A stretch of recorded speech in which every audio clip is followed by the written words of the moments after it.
Ukiangalia kwa mawaziri wenye wako Kenya, Ababu ndiye waziri kijana. Sasa sisi tunataka kijana mwenzetu arudishwe kazi, na tunataka hiyo tiketi yetu ya sports. Rais ukikaa kuteua baraza lingine, Ababu apewe hiyo wizara ya michezo ili michezo iendelee. Tukiangalia wakati aliapa, alisema atahakikisha timu ya Kenya iende World Cup. Na kweli kwa mara ya kwanza Kenya imeenda World Cup kwa uongozi wa Ababu na Mwamba.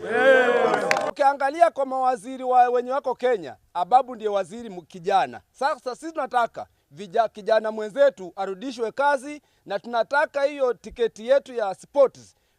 Rais ukikaa kuteua baraza lingine, Ababu apewe hiyo wizara ya michezo ili michezo iendelee. Tukiangalia wakati aliapa, alisema atahakikisha timu ya Kenya iende World Cup. Na kweli kwa mara ya kwanza Kenya imeenda World Cup kwa uongozi wa Ababu na Mwamba. Wakati Ababu akiingia ofisini, Kenya ilikuwa imebaniwa na FIFA. Lakini alichukua jukumu la kwanza kuita federation ya kimataifa FIFA, na Kenya wakakaa Kenya ikarudishwa kwa FIFA. Tunaangalia mambo yenye yamefanyika all over. Hatuna doubt. So tunaangalia ban ilitolewa, tunaangalia stadium zinaundwa. So tunaona sasa tunaomba mtego wa panya unashika aliyokuwemo na asiyokuwemo.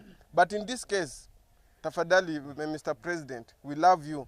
And whatever decision you make, we'll support you. But in this case, Ababu, look into it. Very special. It is very special, and he's working.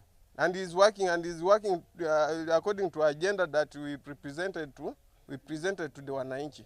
So naomba hao watu wenye utakuwa unatengeneza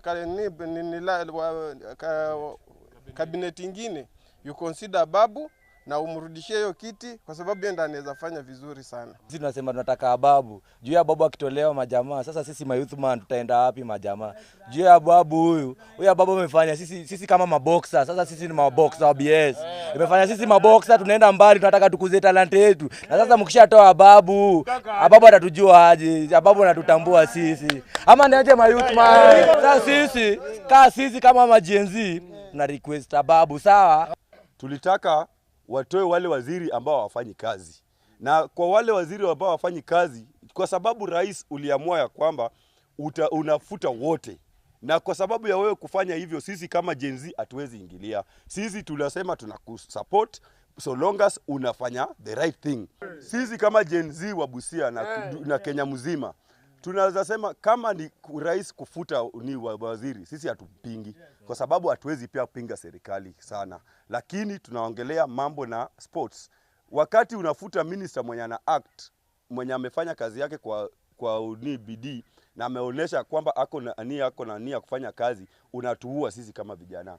Ababu alikuwa ameingiza juzi ndiye amelaunch ya wasanii. Wasanii walikuwa wanaanza kupewa kipaumbele. Sisi kama wana sporti Busia County tunacheza sasa youths wanacheza ball wakiwa wana hope.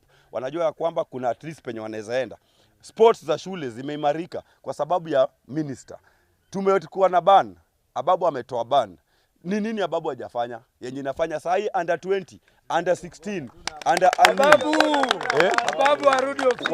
Watu hizi kama Gen Z na wana sporti Busia County, ninasema ya kwamba rais wakati unateua mawaziri wapya, mimi na wenzangu tunasema ya kwamba tafadhali hiyo doketi ya sports warudishie tu huyo Ababu na Mwamba, kwa sababu kazi yake tumeiona. Sisi kama wakazi wa Busia na youths wa Busia tumeona kwamba ile kazi mheshimiwa Ababu na Mwamba alikuwa anafanya kwa doketi ya sports imekuwa kazi mzuri sana.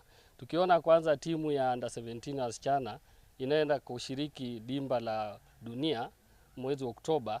Ukiangalia vizuri sana kupitia program ya Talanta Hela, tungepata wasichana karibu 5 kutoka Busia, akiwemo Lona Faith, Rebecca Odato, ambapo ni wasichana wetu. Sasa tumeonelea kwamba ikiwa uteuzi wa mawaziri unaenda kufanyika, ni heri mtu ateuliwe kwa kiwango cha kazi ambayo amefanya. Tusiangalie kabila wala chuki. Tunajua kimaisha mtu hawezi kamilika 100%. Itakuwa ngumu kupata mse mwingine kama Ababu.